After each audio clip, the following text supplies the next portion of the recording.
Welcome to the All Jammed Up podcast presented to you by Music Never Stopped. Today is Monday, June 23rd, and today on the podcast we have Buffalo Nichols. What are you doing, podcast for lot?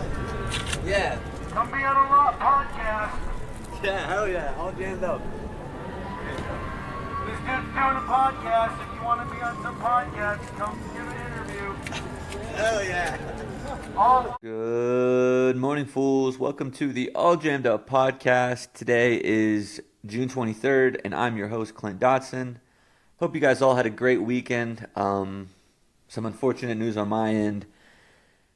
Mountain Jam, American Airlines, just had other plans for me this weekend. On Thursday, my flight got canceled. Friday, they just kept pushing it back. And I wouldn't have got there till super late Saturday anyway, so it just didn't make sense for me to make it to Mountain Jam. I'm super bummed about it, but just the way she goes sometimes. I'm still going to have a couple virtual interviews coming out of that, so that's good. Still was a great weekend here in Asheville. Got to see Wolf. Got to check out a Talking Heads band. Friday saw a new Asheville band, Coyote Rodeo. So still a great weekend. Unfortunately, with Mountain Jam happened what happened, but such is life. We move on.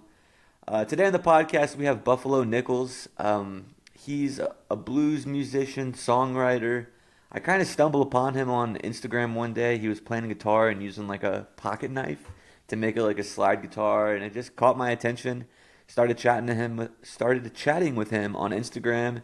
And then we were able to get an interview set up, and it was really cool, hearing his journey. He played in Senegal for a little bit. He played in Romania and Ukraine. Grew up in Milwaukee, in Austin now. A lot of blues roots, but he just accidentally got good at guitar and was able to make a life out of it. So let's get right into it. An exciting interview, Buffalo Nichols. Hey, it's happening. Everybody stay calm. What's the Everybody procedure, stay calm. everyone? What's the procedure? Stay calm.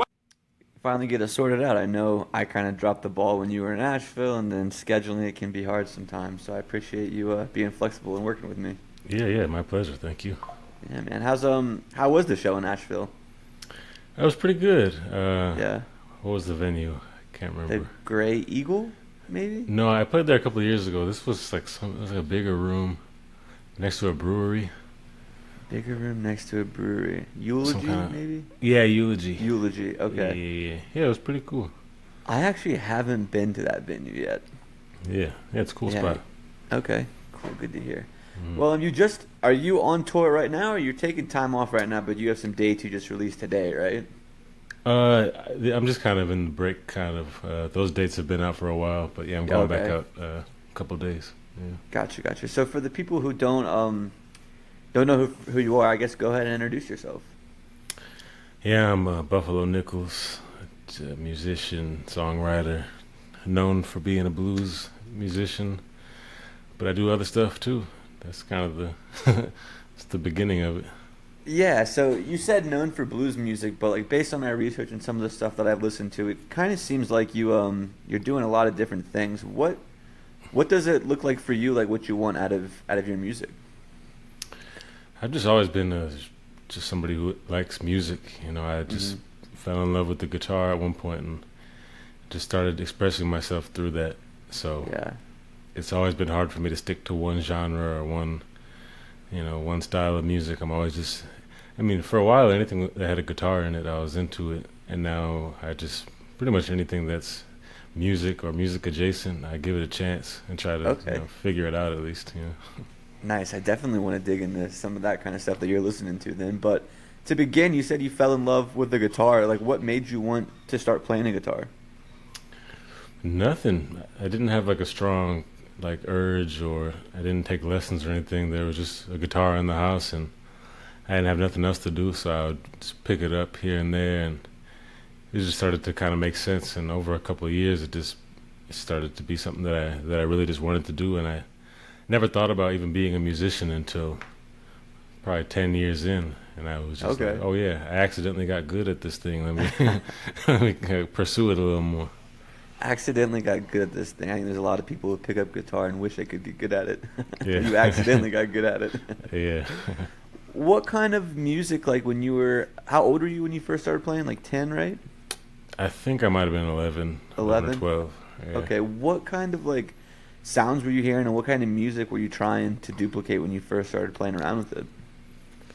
I remember a lot of this is still like MTV era, TRL and stuff. So I remember if I was like turning on the TV, I would see bands like Korn. Korn was really big at the time, and like Green Day and Metallica, that Okay. kind of stuff.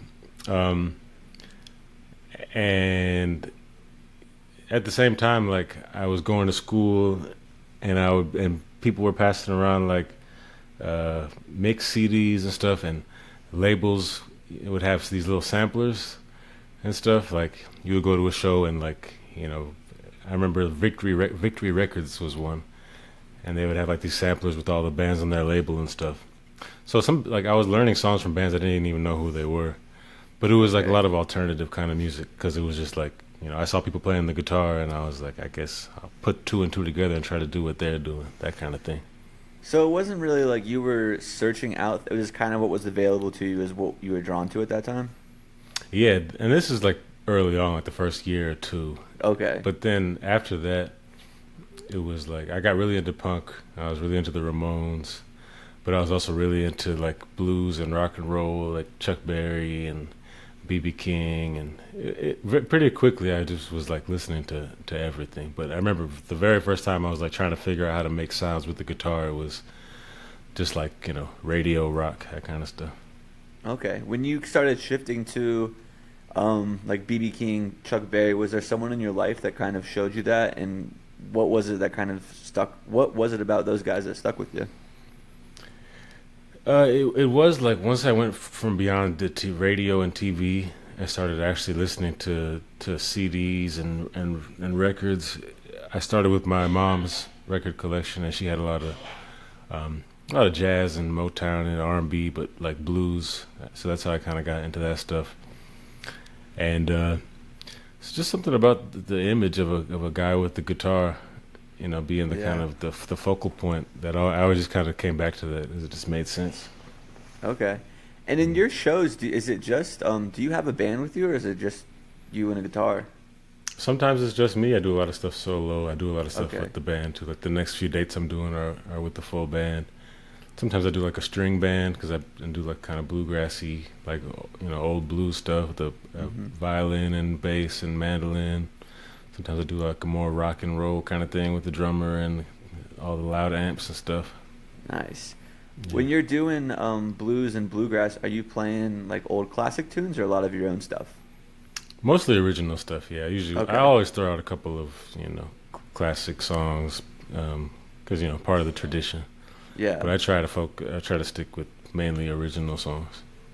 Yeah, so that's kind of just listening to you and reading stuff online. It seems like you are trying to stick to the tradition of blues while also innovating kind of your own path for Mhm. Buffalo Nichols. What does that look like to you, and what do you think kind of inspired you to go in that direction?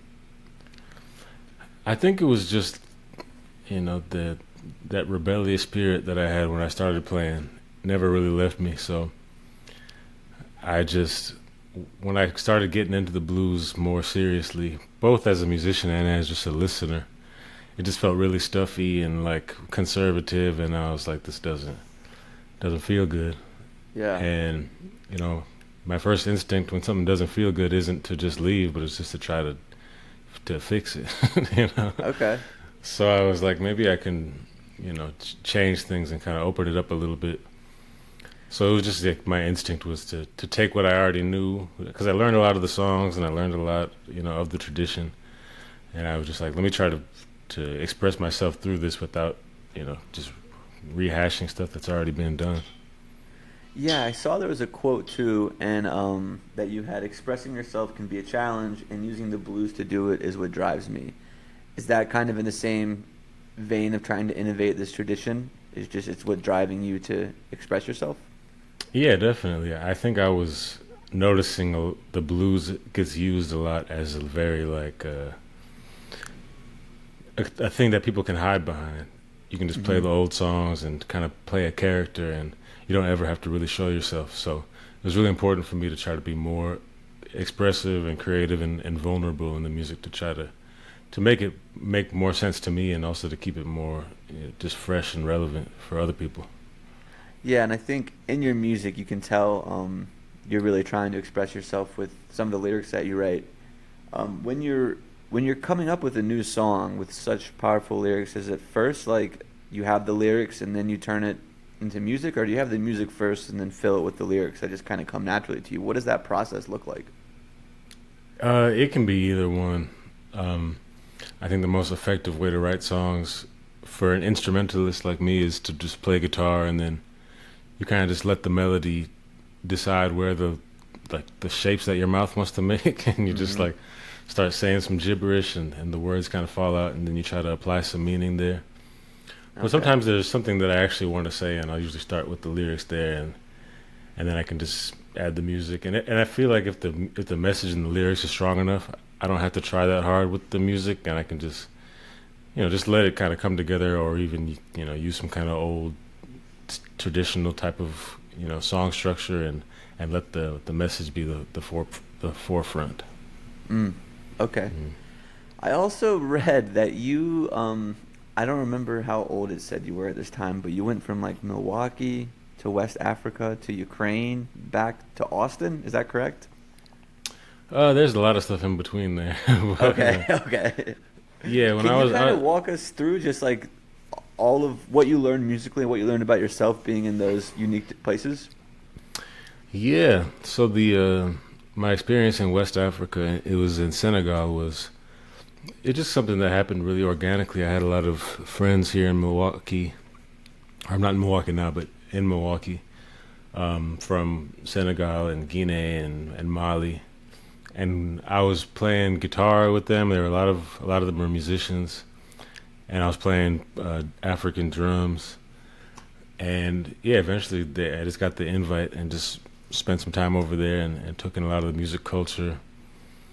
And that was the big thing that I always talk about is how important the culture was, and it wasn't just about songs or commercial interests. It was like the music really meant something to the people.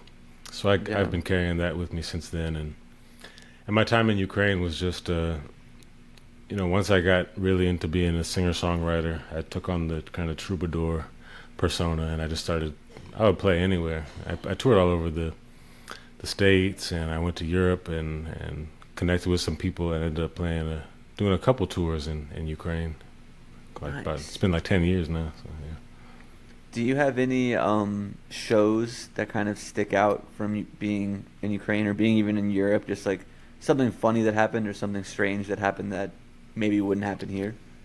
Yeah, I remember I was in Romania I think it was 2017, and it was very strange because I just met this guy. I had one show booked in Romania, and this guy who owned this jazz club just decided to make some connections, and by the end of the day I had like 2 weeks of shows in Romania, so I went around the whole country. But it happened at the same time as these giant anti-government, anti-corruption protests. Okay. Like everybody was in the streets protesting for like a month. So people weren't really coming out to the shows at a certain point. So one of the promoters in this town called Cluj-Napoca was like, "Do you want to just play at the protests?" And I was like, "I guess." I think the U.S. government would advise against doing stuff like that as a tourist. But yeah, he took us to the protests, and it was just like, apparently there was 50,000 people there, and I went. Big show. Yeah, and played a couple songs, and then went back to the club, and then played to an empty club. Some people from the protests actually came out to the club, and it was actually pretty cool. But yeah, that was probably the biggest crowd I've still to this day I've ever played for. It was very strange. Was it pretty well received in the moment, the music? Yeah, absolutely. People were really into it. I was playing I knew a lot of like civil rights protest songs. So I was singing those, and people were clapping along and getting into it, and it's a really beautiful thing. Nice. Yeah, I live in Asheville, and there was protest this weekend for like the No Kings Day, and a bunch of people playing music in the street there too. Yeah. So I think people need that in like times of like uneasiness. Music can sometimes put people at ease. So Yeah, I'm sure definitely. that was kind of a Music tough is. thing for you to do too at the time. I didn't even think about it. It felt because at the time I was like a very like vagrant kind of person, and I was like busking a lot, and Hmm. I just played music all the time, so it wasn't even like something to think about. I was like, here's some people, I got some songs, and that was that was as much as I thought about it. Nice. You Hmm. mentioned the African drums. That was kind of what got you over to Senegal. From gathering on your Instagram, it seems like you kind of play a lot of different instruments: banjo, acoustic guitar. Yeah. You have the impromptu slide guitar with your knife. That's real Yeah. cool. Yeah. Um, what other instruments do you play? That's pretty much it. I mean, guitar is my main thing. I play banjo a little bit too, and the percussion. I picked up a few instruments. Maybe some harmonica when I'm feeling it. I do a lot of like electronic music stuff, drum machine, analog drum machines, Okay. and uh, samplers and stuff. But I always consider myself just a guitar player and a singer sometimes when I'm in the right mood. Nice. Tell me, because that's kind of what captured my attention as I saw that video of you playing the slide guitar with just your knife. Yeah. Um, do you play normal slide guitar? Like, how did you figure out that you could even do that? Like, what was the process of that? Well, that I don't even know. Well, I guess if I had to think about it, uh, there is a long like tradition of playing guitar with a knife, a pocket knife. Okay. There's a guy called Mance Lipscomb who does it. A lot of the old like Delta blues players did it, but they would play it with the knife closed and just use the dull edge of it. Okay. So I just thought it would be kind of funny to uh, to use the with the blade open. It looked a little more dangerous that way. It looked But cool. Yeah, you looked really cool. but yeah, I just like I sometimes when I'm on tour, maybe I don't know if I should say this, but when I'm on tour, I sleep in my van a lot. So I just keep some. I stop at gas stations if I need to. If I'm in a sketchy area, and I need Yeah. to to protect myself. So I was just driving around, and it just occurred to me, maybe I should put these things together, see how it goes over. Yeah, I've done a lot of traveling in my car and sleep in my car as well, and always try to keep something on me Yeah, handy just in yeah. case you never You know. never know exactly. Sleeping at the gas stations, man, though, that's you got to go to like a Walmart or somewhere that's lit up or something. Actually, it's weird. Yeah, actually, I never thought of that. I used to do that before COVID, but then all of the 24-hour Walmarts shut down, or most of them. So then Oh, the Walmarts just yeah. feel very strange after like midnight.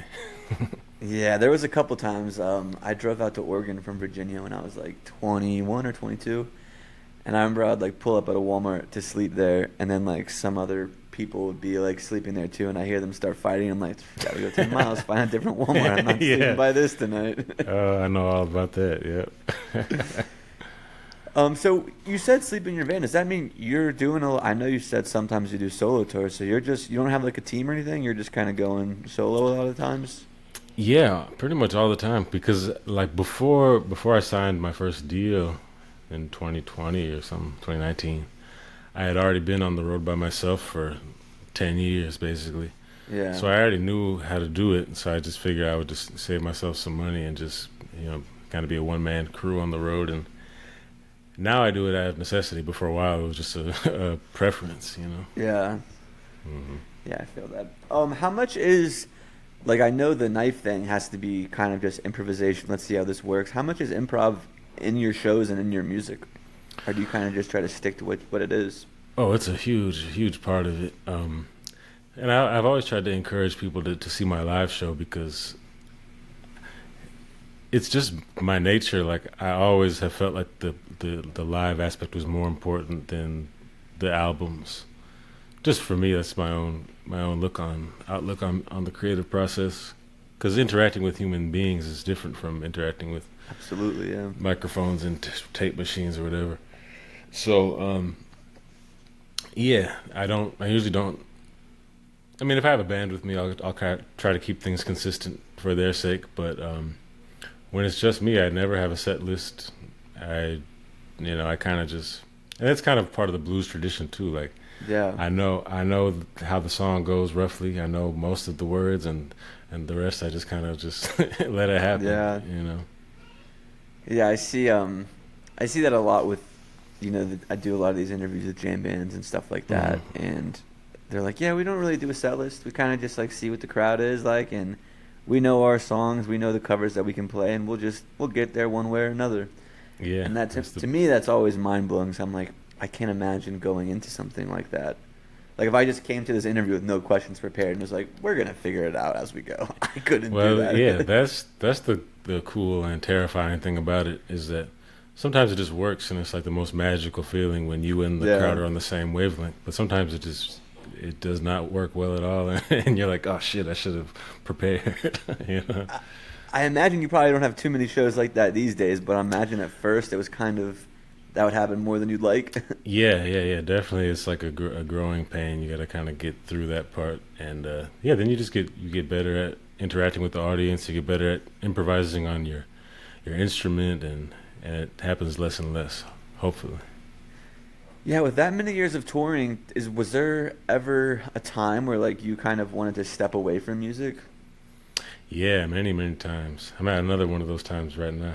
But yeah, I was like 17, 18 when I started just gigging. I was not really touring. I would go on like occasional tours, but I've been, playing most nights of the week for, I don't know, 15 years now.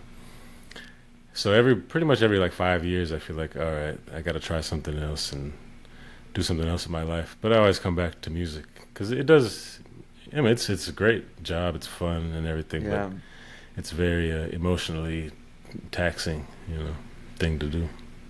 Do you think that with a band, like if you kind of had that struggle with like a group of people, it would make it a little easier for you, or do you find that just dealing with those problems internally yourself is easier?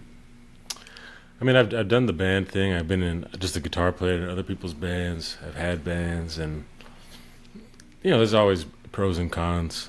But it's one of those things that I just learned at a certain point. Like, if I want to do this long term, like I'm the only person that I can depend on. So the less I have to like depend on somebody else to keep the work coming and the income flowing, the more sustainable it can be. Mm-hmm. Yeah, I feel that, man. What non-music hobbies do you have that like help fuel your creativity and kind of give you a break from writing and playing songs? Oh, that's a good question. That's something that I would like to get into more, but I would say the last 10 years of my life, I've been so obsessed with music. I've had no other hobbies or interests. Like, I mean, I like to read. That's probably the only thing I do outside of music. And especially lately, I've been touring so much that all I do is drive most of the time. Are you reading music books too? Oh God, no. I don't want to. I don't even. Sometimes I, especially in the longer tours, once I get off the stage, I'm like, I don't want to hear music again for as long as I live. Like, give me a break. But yeah, I just try to stay, try to educate myself in my free time and stuff like that. But really, like, I got so obsessed with the guitar at one point that was all I did, and then I got really into songwriting, and I was like trying to figure out that stuff. So the hobbies kind of fell away. I used to like build instruments. Like you might have seen on my Instagram, I played with the kora player, the African harp, and I used to build those, and I tried to mess around with different things like kalimbas and the thumb harps and stuff. So yeah, maybe I'll get back to that one of these days. Yeah, going back to the songwriting, some of your songwriting is deep, powerful meaning. Some people might say it's controversial. Do you feel that like that is like, how do you think that's being received? Are you think you're losing opportunities because of some of the songs you write, or for you it's like, this is who I am, this is what I'm gonna do? Yeah, I think you never know, because people don't call you on the phone and say, hey, that song was too controversial and I'm going to take away this opportunity. But sometimes you get the feeling like, okay, these things aren't happening and they should be happening. You always feel that, everybody feels that way, but sometimes it really feels that way. Yeah. So I do think that I have probably lost opportunities because of just not just the content of my songs, but just my character in general. But I never made a decision to be that kind of artist. In fact, early on, like around the press cycle of my first album, I made an effort to like reject that. Like I didn't want to be seen as a political songwriter or a controversial person. But it's just kind of who I am. So whenever I write a song, I just kind of let whatever happens happen, and that just controversial shit just comes out kind of naturally. Yeah, fuck them. Yeah, yeah, that's the only way. And I always go in phases. Sometimes I'm like, I'm gonna make sure that everything I say is super, commercially friendly, and I want to attract as many people as possible. And that can last for only so long. But if you want to write songs for 10, 20, 30 years, you have to go into different topics. Unless you're just like a shallow person, which some people are. That's fine, I guess. Yeah, I feel like you have to be real. You can't just like make music that people might like. If you don't like it, then like what's the point of doing it, really? Yeah, and I've got some songs as well that I know I wrote thinking that other people would like it, and it kills me to sing them. But even that, I've grown to love those songs because it's like if somebody else enjoys this, then that's kind of the whole point, So I see both sides of it. It's interesting to me still, like even after all these interviews with musicians and just hearing about, and I mean, to be frank, a lot of the interviews that I have or with jam bands where the lyrics aren't as, they're kind of all over the place, kind of goofy at times. Sure. So it's interesting hearing from someone whose songwriting is a little more deeper, a little more thought into it sometimes, and how you view that. Yeah, I mean, I've always wondered about the maybe you have some insight into the political leanings of the jam community in general, because I think people perceive it one way, but it's pretty like unclear, isn't it, exactly where most people stand? Because you don't have to talk about it. Nobody brings anything up, right? Yeah, is that true? I think most people are pretty on the left side in the jam band community, I would say. I also live in Asheville, so maybe I'm getting a skewed thing of it, but I feel most people are accepting and like, but yeah, you're right, it doesn't get talked about that much. Sure. I think it's a weird thing where people have their views and sometimes it's easier just to not talk about it, I feel like. Yeah, I mean, it's the same in the blues. Like it's kind of like a don't ask, don't tell kind of situation. Yeah. Like everybody makes an assumption, but everybody prefers to just not discuss it. Yeah, which I think at the end of the day, like everyone's entitled to their opinion. I think if you were to listen to a type of music and be like, that guy supports this candidate, I can't listen to him, I think that's kind of shallow in the same vein, but depends on how good the music is. Yeah, that's true. That's true. Yeah. If there was any guitar player that you could play with, alive or dead, who would you want to play with? Good question. I mean, it's so obvious, but it's got to be Jimi Hendrix. I mean, okay. Of all the guitar like listening and discovery I've done in my life, he still is like the most creative, innovative, and just like interesting player. Yeah, I would go with Jimi Hendrix for sure. Gotcha. Are you influenced by guys like Doc Watson and Jerry Garcia and Tony Rice, guys like that? Yeah, definitely.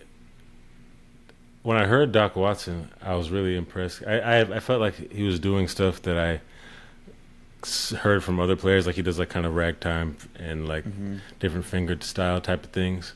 So I got into him a lot later, like after I went through my big young blues phase, and I listened to a lot of his stuff, and I learned a lot of the bluegrass songs that I know through Doc Watson.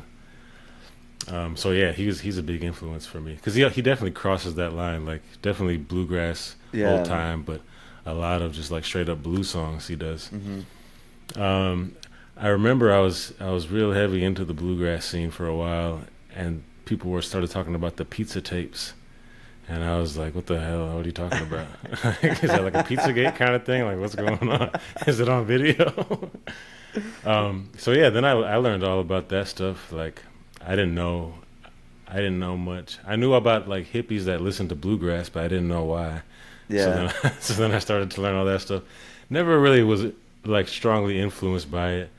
And I learned some Tony Rice stuff because it was like, it's mandatory as a bluegrass guitar player. Yeah. Are Um, you into any of the new like bluegrass, jamgrass groups like, Billy Strings, Mountain Grass Unit, Shadowgrass, any of those guys do it for you? yeah, I check that stuff out all the time, mainly like on YouTube and just kind of see Yeah. what kind of licks they got, see if I can steal any. Yeah. But I think like this is probably like 10 years ago now when I was playing in bluegrass bands and I was checking out that scene, but it was one of those things where it was like there's a big buy-in into that scene. Like you got to learn the songs and you got to like go to the camps and the festivals and stuff. So at a certain point I kind of checked out, Okay. but I have a lot of respect for it and I think it's really I tried to pick up a little bit from it, but some of those guys are like way more committed to it than I could ever be. I respect them for that. Are you in like any festival circuits at all? Yeah, I kind of go in and out as my popularity comes Mm-hmm. and goes. I do the folk fest stuff a lot. Okay. Gotcha. Um, blues festivals here and there, and I've had some like interactions with the jam fest and stuff. Just like years ago before I was known just as a guitar player, but yeah, primarily I'm in the folk fest circuit. Okay. Mhm. Gotcha. I'd love to. Are you having any coming this summer or anything? I'm doing like Merle Fest. No, not Merle Fest. Sorry, I did that a couple of years ago. It's Floyd Fest. Floyd Fest. Nice. That Yeah, one's in Virginia, right? yeah. Yeah. And Iowa City Songwriter Festival, Summerfest in Milwaukee. Not too many. I'm kind of like far out from my last album, so it's kind of Okay. slim pickings. But Now you grew up in Milwaukee and you live in Austin now. that's right. I love Milwaukee. Super cool city. Nice. Um, do you go back there a lot? Yeah, all the time, all the time. Yeah. Mhm. Yeah, it's a cool city up there, especially in this. I've only been there in the summer, so Yeah, maybe that's why I like it so much. yeah. Don't bother going in the 9 months of winter. How's Austin? I've been wanting to get there. I'm like really into stand-up comedy, so I really want to get over there, but I just haven't been yet. Yeah, there's plenty going on. It's definitely a Yeah. lively city. I was more active on the scene a few years ago when I first moved here. Nowadays, I just stay home most of the time. But yeah, it's the thing I love most about Austin is that the people like live events. Yeah. Like when I was in Milwaukee, like even for the bands that were doing well, most of the people in the crowd are going to be other musicians. Yeah.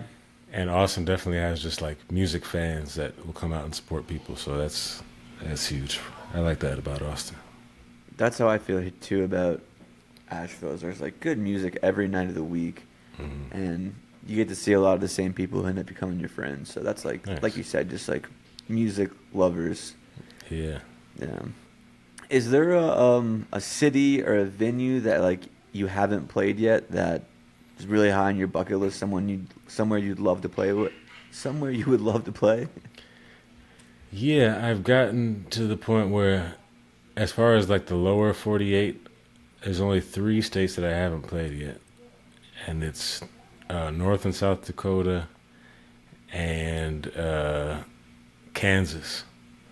So if I could You're not play in missing much Kansas, there. yeah. If I get a gig in Fargo or something, I'll be pretty excited about that. So definitely want to check Yeah. those off. Yeah. Is there a person that you'd really want to play with, like share the stage with? No, no. I learned not to No. meet my heroes, so I'm just interested in, in just doing my own thing. Okay. Well, this is like a jam band bluegrass podcast, so most of the guys I have are more on that side of thing, jam band, bluegrass, not so much blues. What's Mhm. your current take on the like state of blues music, and are you happy with it? Are you frustrated with it? Like, what do you hope happens next for it? Uh, I used to get that question a lot, and now I just don't. I just don't care. You know what I mean? Yeah. Like, it's one of those things that I feel like the blues means different things to different people. You know, I feel like it's a commercial thing as well as a cultural thing. And the cultural side is always going to be solid because of the people that laid the groundwork. You know, that's always going to be there, and you can't take that away from the culture and from the people. But as far as the commercial side and the industry side, it's not interesting, and it's full of people who don't want to change. It's meant to be. It's very status quo, very boring, and the people in control want it that way. So I'm like, I'm not gonna waste my time trying to change it. Like, you can have it how you want it, and I'll just do my own thing. You know? Yeah. Yeah, I feel that. Yeah. Last question I have, I think, might come more after this question. Who knows? But I saw somewhere, I read that some of your influences were like Midwest emo. Whoa, who said that?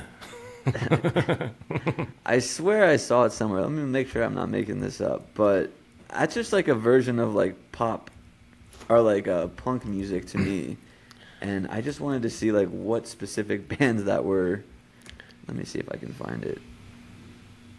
Okay, so here was the Texas Monthly in 2021. I think it maybe was more of a metalcore thing. Is that what I said? Okay. It says, my first introduction to music as a culture identity was punk. Caught the tail end of the Midwest punk and emo scene, which stretched through the 80s and 90s into the early aughts and was built by bands like Husker Du and Sunny Day Real Estate. What the hell? Yeah. Whoever wrote that just made that part up because I didn't. I got his name here. You want me to put him on blast? Yeah. Well, there is some truth to that because when I first started going to, like, well, there's two things. One is like, I've been doing this, like, some of the stuff I've been posting or even recording and playing is this open tuning kind of thing that I do, where I'm basically just playing blues, but I just kind of, add my other influences. And a lot of people have told me that it sounds like, American football or something, and it sounds very like Midwest emo. So I've been hearing that lately, which is very interesting because I've never listened to that stuff, but I think it's just a really strange coincidence. Oh, okay. But when I first started going to shows when I was super young, there was like a scene in Milwaukee, like an all ages scene where like emo and hardcore bands were playing.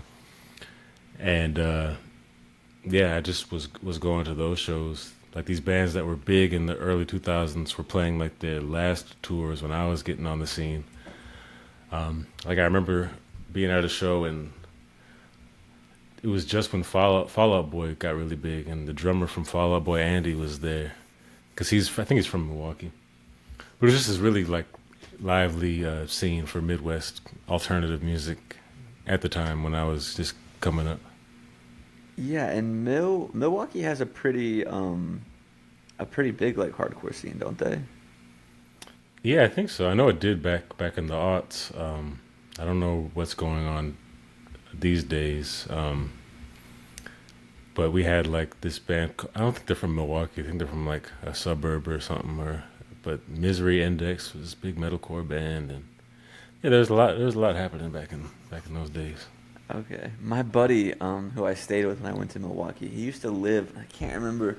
It was like a super dive bar, like pool hall, and he lived above it. So like, and it was open till like 3 a.m. So when I'd stay over there, we just hear bands until like stupid late in the morning.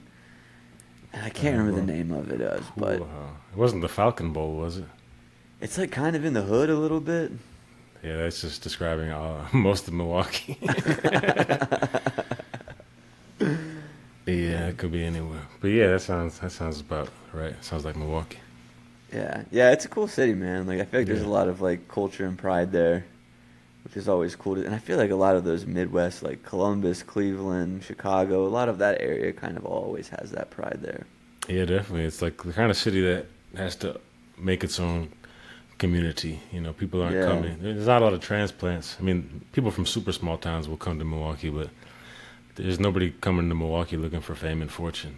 Yeah. So just a lot of honest people. Yeah. All right, brother, man. This has been a great time. I'm glad we were able to sit down and get it done. Before I let you go, is there anything that you want to plug? Yeah, I guess I'm putting out a lot of music this year. I'm giving into the content world and just putting out all my music on Spotify. So yeah, every month I'll have something new out. So just keep a lookout for that. Your Instagram content's good, man. That's what got me kind of started to following you and then listen to more of your music. So keep it up. The quick little 30-second videos of you playing guitar are fun. I like it. Yeah, I appreciate that. Thank you. I'll keep it up. And man, I've seen that you've been on Rolling Stone and NPR, so now you can all jammed up to your list. Yeah, hell yeah. You just got jammed. Alrighty, guys. Welcome back from that interview with Buffalo Nichols. Hope you guys enjoyed that. He might be a newer name for a lot of you guys. He was for me.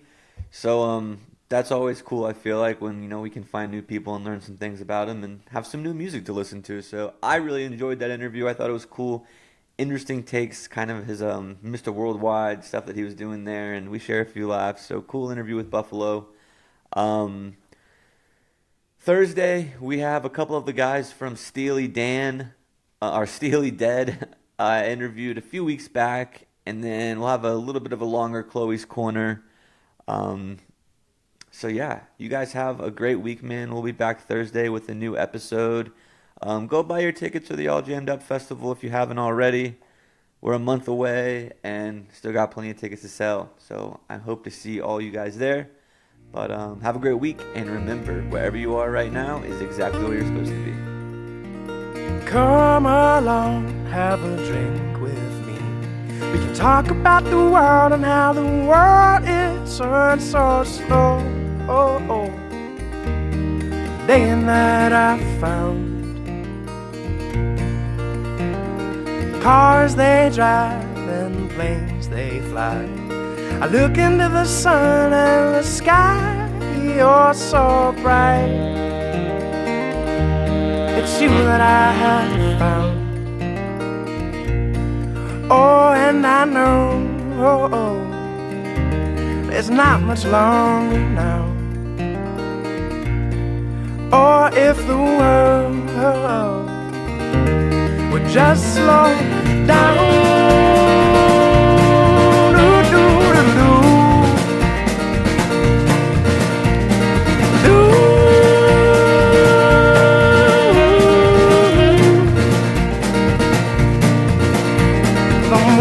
The stars, they sail across the sky, and I could watch you dance all through the night. When the rhythm is right,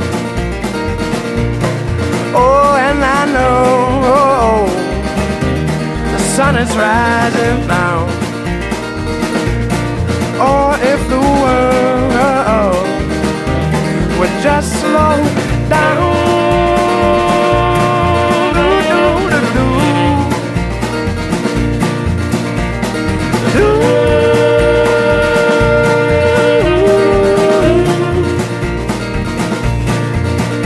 So you move with me and I'll move with you, and I could spend the rest of my life by your side. It's you that I have found. Oh, and I know not much longer now. Or if the world would just slow down.